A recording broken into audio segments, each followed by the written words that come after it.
Maybe அதை இங்கே use பண்ணுவாரா அப்படிங்கிறது தெரியல, வெயிட் பண்ணி தான் பார்க்கணும் ஒன்று. அதுக்கப்புறம் பார்த்தீங்கன்னா திவ்யா கணேஷ், நான் ஆல்ரெடி சொல்லியிருப்பேன் திவ்யா கணேஷ் வந்து கமருதனோட ஏதோ ஒரு சீரியல் பண்ணியிருக்காங்க அப்படின்னு, அது ஒரு பக்கம். அப்புறம் பிரஜின் சாண்ட்ரா தான் இன்ட்ரெஸ்டிங்கான விஷயம் என்னன்னா அவங்க கப்பலாக போயிருக்காங்க அப்படின்னும் போது நேற்று தான் விஜய் சார் சொன்னார் ஃபேமிலியாக குரூப் எல்லாம் ஆடக்கூடாது செய்யக்கூடாது, அவங்க எந்த பாண்டிங் அக்கா தங்கச்சி பாண்டிங்க அண்ணன் தங்கச்சி பாண்டிங்கு இதெல்லாம் வெளில போய் வச்சுக்கோங்க அப்படிங்கிற மாதிரிலாம் சொன்னார். இப்போ இவங்க ஹஸ்பண்ட் அண்ட் ஒய்ஃப் பாண்டிங்கில் உள்ளே போகிறாங்களே இவங்க எப்படி கேம் ஆடுவாங்க அப்படிங்கிறது ஒன்று இருக்குது அப்படின்னு சொன்னாலுமே இது வந்து மலையாள பிக் பாஸில் ஆல்ரெடி வந்திருக்குங்க. அப்போ எப்படி என்னங்கன்னா இனிஷியல் ஸ்டேஜஸில் என்ன பண்ணுவாங்கன்னா 2 பேரும் ஒன்றா உள்ளே போகும்போது ஒருத்தரை நாமினேட் பண்ணால் இன்னொருத்தரையும் சேர்த்து தான் பண்ணணும். எதுவாக இருந்தாலுமே ஒருத்தரை பண்ணால் இன்னொருத்தர் கிட்டத்தட்ட ட்வின்ஸ் மாதிரின்னு வச்சுக்கோங்களேன்.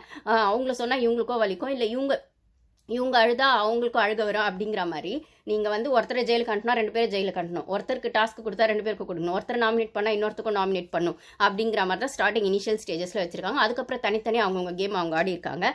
இப்போ இங்கே வந்து தமிழ் அது எப்படி கொண்டு வர போகிறாங்க அப்படிங்கிறது தெரியல.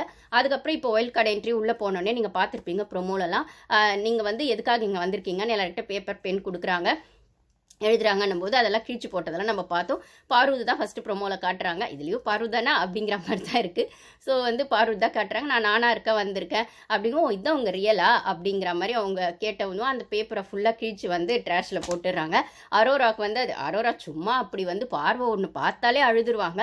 ஃபஸ்ட் வீக்கில் விஜேஎஸ் வந்து சும்மா அப்படி சொன்னார், அதுக்கே என்ன இவர் இப்படி திட்டுறாருன்னு அழ ஆரம்பிச்சிட்டாங்க.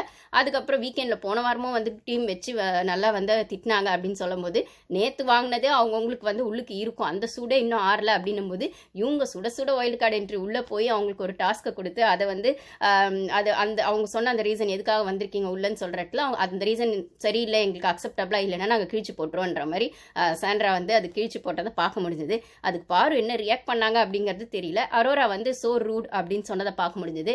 ஸோ கேம் ஆடிட்டு இருக்கவங்க, அதாவது அரோரா சரி விட்டுருங்க அவங்க மிக்சர் கண்டென்ட், ஆனால் கேம் ஆடிட்டு இருக்க பாரு வந்து இது ஒன்று சொல்கிறாங்க இந்த மாதிரி வந்து நான் நானாக இருக்க வந்திருக்கேன் அப்படின்னு சொல்கிற இடத்துல அவங்களுக்கே அந்த நிலமைன்னா அப்போது 4 வாரமாக ஒன்றுமே பண்ணாதவங்க நிலமை கனி, சபரி, எஃப்ஜே, ரம்யாலாம் என்ன ஆவாங்கன்னே தெரியல. போக போக தான் பார்க்கணும். ஆனால் இதில் எனக்கு ஒரே ஒரு விஷயம் என்ன சொல்ல தோணுச்சுன்னா, நீங்கள் வரும்போதே இவ்வளோ ரூடாக இருக்கீங்க, ஓகே இது பார்க்க நல்லாயிருக்கும், இன்ட்ரெஸ்டிங்காக இருக்கும், சுவாரஸ்யமாக இருக்கணும். ஆனால் அகெயின் நீங்களும் ஒரு கண்டஸ்டன்ட் தான் அப்படிங்கிறத மறந்துடக்கூடாது அப்படிங்கிறது இருக்குது. ஏன்னா இது நிறைய சீசன்ஸில் நடந்திருக்கு. ஒயில்ட் கார்டு என்ட்ரி உள்ளே வரவங்கள உள்ளே இருக்கவங்க அக்செப்ட் பண்ண மாட்டாங்க, ரேகிங் பண்ணுவாங்க. ஆனால் புது விதமாக இவங்க வந்து அவங்க ரேகிங் பண்ணுற மாதிரி இவ்வளோ ரூடாக வராங்கன்னும் போது ஓகே இப்போ ஃபஸ்ட் டைம் பார்க்கும்போது இல்லை மேக்ஸிமம் 1 வீக் வரைக்கும் இந்த சரக்கு செல்லுபடி ஆகுங்க. வெளில இருக்கிறது எல்லாம் பார்த்துட்டு வந்திருப்பாங்க, இல்லை ஒரு ஸ்ட்ராட்டஜி போட்டு வந்திருப்பாங்க எல்லாம். அதுக்கப்புறம் கண்டஸ்டன்ட்டாக நீங்கள் உட்காந்து பேசிதான் ஆகணும், பழகிதான் ஆகணும், சேர்ந்து வேலை செஞ்சுதான் ஆகணும். இல்லை ஒருத்தர் முகத்தை ஒருத்தர் மறுநாள் சண்டை